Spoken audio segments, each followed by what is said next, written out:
ನಾವು ಈ ಸಿನಿಮಾನ ಭೂಮಿನ ಪೂಜಿಸಿ ಶುರು ಮಾಡಿದ್ದೀವಿ. ಯಾಕೆ ಅನ್ನೋದನ್ನು ನೀವು ಸಿನಿಮಾ ನೋಡಿದ ಮೇಲೆ ಗೊತ್ತಾಗುತ್ತೆ. ಸೊ ಅಲ್ಲಿಂದನೇ ಈ ಸಿನಿಮಾದ ವಿಶೇಷತೆಗಳು ಶುರು ಆಗುತ್ತೆ. ಈಗ ನಾನು ಯೂಶಲಿ ಯಾರ ಬಗ್ಗೆನೂ ಈ ಸಿನಿಮಾದ ಕತೆ ಕೇಳಿ ಮತ್ತು ಪಾತ್ರ ಕೇಳಿದಾಗ ನನಗೆ ಶಾಕು ಜೊತೆಗೆ ಸರ್ಪ್ರೈಸ್ ಆಯಿತು. ಬಿಕಾಸ್ ನನ್ನ ಮೂತಿಗೆ ಯೂಶಲಿ ಏನು ಮಾಡ್ತಾರೆ, ಒಂದು ಲವರ್ ಬಾಯ್ ಅಥವಾ ಸಿಟಿಲಿರೋ ಹುಡುಗ, ಇಲ್ಲ ಒಂದು ಬಿಸ್ನೆಸ್ ಮ್ಯಾನ್, ಇಲ್ಲ ಒಬ್ಬ ಕಾಲೇಜ್ ಸ್ಟೂಡೆಂಟ್, ಜಾಸ್ತಿ ಕಾಲೇಜ್ ಸ್ಟೂಡೆಂಟ್ ಪಾತ್ರಗಳೇನು ಮಾಡ್ಬಿಟ್ಟಿದ್ದೀನಿ.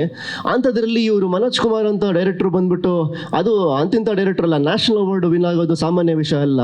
ಅದು ನಮ್ಮಲ್ಲಿ ತುಂಬ ಜನ ಗೊತ್ತಾಗಿಲ್ಲದೆ ಇರ್ಬೋದು, ಬಟ್ ನ್ಯಾಷನಲ್ ಅವಾರ್ಡ್ ಅನ್ನೋದೊಂದು ಅವಾರ್ಡ್ನ ರಿಸೀವ್ ಮಾಡೋದು, ಅದಕ್ಕೆ ನಮ್ದೆಲ್ಲ ಯಾವ ಸಾಧನೆನೂ ಇಲ್ಲ. ಅದು one of the biggest achievement ನನ್ನ ಪ್ರಕಾರ. ಅದು ಅಂಥ ಡೈರೆಕ್ಟರ್ ಬಂದು ನನ್ನ ಹತ್ರ ಕೇಳ್ತಾರೆ, ಈ ಒಂದು ರೈತನ ಪಾತ್ರ, ಊರಲ್ಲಿರೋ ಒಬ್ಬ ಸಂತುವಿನ ಪಾತ್ರ ನೀವು ಮಾಡಿ ಅಂತ. ನನಗೆ ಎಲ್ಲೋ ತಮಾಷೆಗೆ ಸುಮ್ಮನೆ ಒಂದು ಆಪ್ಷನ್ ಇಟ್ಕೊಂಡು ಕೇಳ್ತಿದ್ದೀರ ಅಂತ ಅನ್ಕೊಂಡೆ. ಇಲ್ಲ, ಪ್ರೊಡ್ಯೂಸರು ಡೈರೆಕ್ಟ್ರು ಇಬ್ಬರು ರೆಡಿಯಾಗಿ ಇವನೇ ಹಾಕೊಂಡು ಮಾಡಬೇಕು ಅಂತ ನನ್ನ ಹತ್ರ ಬಂದು ಕೇಳಿದ್ರು. ನನಗೆ ಇಂಥ ಅವಕಾಶಕ್ಕೆ ತುಂಬ ಕಾಯ್ತಿದ್ದೆ.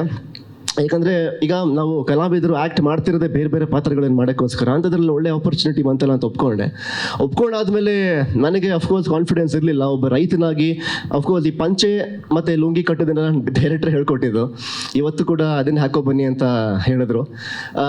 ಇದು ಹೆಂಗೆ ನನಗೆ ಈಗ ಆ ಬಾಡಿ ಲ್ಯಾಂಗ್ವೇಜ್ ಬರಬೇಕು. And he is very particular. ಪ್ರತಿಯೊಂದು ನಾವು ಮಾತಾಡೋ ಶೈಲಿ ಮತ್ತು ನಡೆದಾಡೋ ಶೈಲಿ ರೈತರಿಗೆ ಒಂದು ಬೇರೆ ಥರನೇ ಗೊತ್ತಿರುತ್ತೆ. ಅವ್ರ ಬಾಡಿ ಲ್ಯಾಂಗ್ವೇಜ್ ಚೆನ್ನಾಗಿರುತ್ತೆ. ರಿಯಲ್ ಲೈಫ್ ಹೀರೋಗಳು ನಾವು ಯಾರನ್ನು ಬೇಕಾದರೂ ಇಮಿಟೇಟ್ ಮಾಡ್ಬೋದು, ಅವ್ರನ್ನ ಇಮಿಟೇಟ್ ಮಾಡೋಕ್ಕಾಗಲ್ಲ ಪ್ರಾಕ್ಟೀಸ್ ಮಾಡ್ದೇನೆ. ಸೊ ಏನು ಮಾಡಿದೆ, ಸೊ ನಾನೇನು ಮಾಡಿದೆ, ಒಂದು ತಿಂಗಳು ಮಂಡ್ಯದ ಹತ್ರ ಒಂದು ಹಳ್ಳಿಲಿ ಅನೇಂಬಾಡಿ ಅಂತ ಒಂದು ಊರು, ಅಲ್ಲಿ ವ್ಯವಸಾಯ ಮಾಡೋದಕ್ಕೆ ಆಳುಗಳು ಬೇಕು ಅಂತ ಕೇಳ್ಪಟ್ಟೆ. ಸೊ ನಾನು ರೆಡಿ ಆದೆ, ಒಂದು ತಿಂಗಳು ಆಳಾಗಿರ್ತೀನಿ, ನಿಮ್ಮ ಜೊತೆಗೆ ಏನೇನೆಲ್ಲ ಹೇಳ್ಕೊಡ್ತೀರಾ ಕಲ್ತ್ಕೋತೀನಿ ಅಂತ. ನಮ್ಮ ಚಿಕ್ಕಪ್ಪ ಕರ್ಕೊಂಡೋದ್ರು ಅಲ್ಲಿಗೆ. ಒಂದು ತಿಂಗಳು ಅಲ್ಲೇ ಇದೆ. ಬೆಳಗ್ಗೆ 5:45 ನಾನು ದಿನಚರಿ ಶುರು ಆಗೋದು. ಹಾಲು ಕರೀದಿಂದ ಹಿಡಿದು ಹಾಲನ್ನ ಡೈರಿಗೆ ತೊಗೊಂಡೋಗಿ ಕೊಟ್ಟು, ಮತ್ತು ಹಸುಗಳನ್ನ, ಕುರಿಗಳನ್ನ, ಮೇಕೆಗಳನ್ನ ಮೇಯ್ದಕ್ಕೆ ಕರ್ಕೊಂಡು ಹೋಗ್ತಿದ್ದೆ. ಅಲ್ಲಿ ಹೋಗಿ ನೇಗಿಲಿಟ್ಕೊಂಡು ಕಟ್ಕೊಡೋರು, ಅದನ್ನ ಅಲ್ಲಿ ಬೇಸಾಯ ಹೊಡಿತಿದ್ದೆ. ಸೊ ಇದೇ ಥರ ಆಗ್ತಿತ್ತು. ಆಮೇಲೆ 10 ಗಂಟೆ ಮೇಲೆ ಒಂದಷ್ಟು ಹುಡುಗರು ಹಳ್ಳಿಲಿ ಊರಲ್ಲೆಲ್ಲ ಪರಿಚಯ ಆಗಿರೋರ ಜೊತೆ ಎಲ್ಲ ಎತ್ತುಗಳನ್ನ ಕರ್ಕೊಂಡು ಗಾಡಿಗೆ ಕಟ್ಕೊಂಡೆಲ್ಲ ರೌಂಡ್ ಹಾಕ್ತಿದ್ವಿ. ಅದೊಂಥರ ಬೇರೆ ಥರನೇ ಒಂದು ಪ್ರಪಂಚ ಆಗಿತ್ತು. ಆ್ಯಕ್ಚುಲಿ ಸ್ಟಾರ್ಟಿಂಗ್ ಒಂದು ವಾರ ಟು ಬಿ ವೆರಿ ಫ್ರಾಂಕ್ ತುಂಬ ಕಷ್ಟ ಆಯಿತು. ಇಷ್ಟೊಂದು ಬಿಸಿಲಲ್ಲಿ ಇವೆಲ್ಲ ಬೇಕಾ ನನಗೆ ಅಂತ. ಬಟ್ ಆಮೇಲೆ ಒಂದು ತಿಂಗಳು ಮುಗಿತಾ ಬಂದಾಗ ವಾಪಸ್ ಹೋಗ್ಬೇಕಾ ಬೆಂಗಳೂರಿಗೆ ಅಂತ ಅನ್ಸೋದಕ್ಕೆ ಶುರು ಆಯಿತು. ಬೆಳಗ್ಗೆನೇ ಮುದ್ದೆ ಅದು ಇದೆಲ್ಲ ಕೊಟ್ಬಿಟ್ಟು ನನಗೆಲ್ಲ ಬೆಳಿಗ್ಗೆ ಆ್ಯಕ್ಚುಲಿ 7 ಗಂಟೆಗೆ ಮುದ್ದೆ ಬಸ್ಸಾರೆಲ್ಲ ಕೊಡೋರು, ಅದನ್ನು ತಿನ್ಕೊಂಡು ಹೋಗಿ ಅಲ್ಲಿ ಕೆಲಸ ಮಾಡ್ತಿದ್ದೆ. ಮತ್ತು ಸಂಜೆ ಹಾಲು ಕರೆಗೆ ಹೋಗ್ತಿದ್ದೆ, ಡೈರಿಗೆ ಹಾಕಿ ಬರ್ತಿದ್ದೆ. ತುಂಬ ಚೆನ್ನಾಗಿತ್ತು ಅದೊಂದು ಲೈಫ್ ಸ್ಟೈಲು. ಸೊ ಸಿನಿಮಾ ಹೇಗೆ ಬಂದಿದೆ, ಚೆನ್ನಾಗಿ ಬಂದಿದೆ, ಅದ್ಭುತವಾಗಿ ಬಂದಿದೆ, ಇವೆಲ್ಲ ಸೆಕೆಂಡ್ರಿ.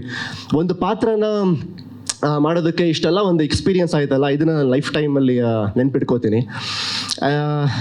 ಆ್ಯಂಡ್ ಆ ಫ್ಯಾಮಿಲಿಯಲ್ಲಿ ಅವರು ನಾಗಣ್ಣ ಮತ್ತು ಅವ್ರ ಫ್ಯಾಮಿಲಿಗೆ ತುಂಬ ಒಂದು ಊರಲ್ಲಿ ಒಂದು ಚಿಕ್ಕ ಮನೇಲಿ ಇರುವಂಥ ಒಂದು ಫ್ಯಾಮಿಲಿ, ಅವ್ರನ್ನ ತುಂಬ ಚೆನ್ನಾಗಿ ನೋಡ್ಕೊಂಡ್ರು. ಥ್ಯಾಂಕ್ಸ್ ಹೇಳ್ತೀನಿ ವೇದಿಕೆ ಮುಖಾಂತರ.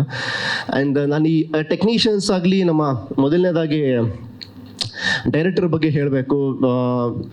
ನಾನು ಯೂಶಲಿ ಏನು ಗೊತ್ತಾ, ಒಬ್ಬರು ಮುಂದೆ ಒಬ್ರು ಯಾವತ್ತೂ ಹೊಗಳಿಲ್ಲ, ನೀವು ಗ್ರೇಟು, ಅಷ್ಟು ಚೆನ್ನಾಗಿ ಮಾಡಿದ್ದೀರಾ, ಇಷ್ಟು ಚೆನ್ನಾಗಿ ಮಾಡಿದ್ದೀರಾ ಅಂತ.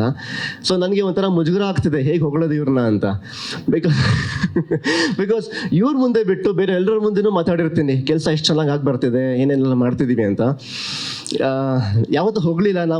ನಾವು ಹೆಂಗೆ ಅಂದರೆ, ಈಗ ನಮ್ಮಿಬ್ರದ್ದು ಬಾಂಡಿಂಗ್ ಕೆಮಿಸ್ಟ್ರಿ ಹೀಗಿದೆ ಅಂದರೆ, ನನ್ನ ಹುಡುಗಿ ನನ್ನ ವೈಫೇ ಹೊಟ್ಟೆ ಹುರ್ಕೊಳ್ಳೋಷ್ಟು ಆ ಬಾಂಡಿಂಗ್ ಇದೆ. ಫೋನಲ್ಲಿ ಮಾತಾಡ್ತಿದ್ರು, ಅದು ಮೀಟ್ ಮಾಡಿದ್ರು ಕೂಡ, ಏನು ಮಾಡಿದ್ರು ಕೂಡ ನಾವು ಟೈಮ್ ಕೊಡೋಕ್ಕೆ ಆಗ್ತಿಲ್ಲ ಮನೇಲಿ. ಹಂಗಾಗ್ಬಿಟ್ಟಿದೆ ಮನೋಜ್ ಸರ್ ಜೊತೆಗೆ. ಏನಾದರೂ ಕೆಲಸಕ್ಕೋಸ್ಕರ ಹೊಡೆದಾಡ್ತೀವಿ. ನೆನ್ನೆ ರಾತ್ರಿ ಕೂಡ 1 ಗಂಟೆವರೆಗೂ ಹೊಡೆದಾಡಿದ್ದೀವಿ ಫೋನಲ್ಲಿ. So and thank you Manoj sir, ಈ ಒಂದು ಪಾತ್ರಕ್ಕೆ ನನ್ನನ್ನು ಆಯ್ಕೆ ಮಾಡಿಕೊಂಡು ಎಷ್ಟು ಚೆನ್ನಾಗಿ ತೋರಿಸಿದ್ದೀರಾ. ಆ್ಯಂಡ್ ನಮ್ಮೇಲೆ ನಂಬಿಕೆ ಇಟ್ಟಿದ್ದಕ್ಕೆ ತುಂಬ ಥ್ಯಾಂಕ್ಸ್.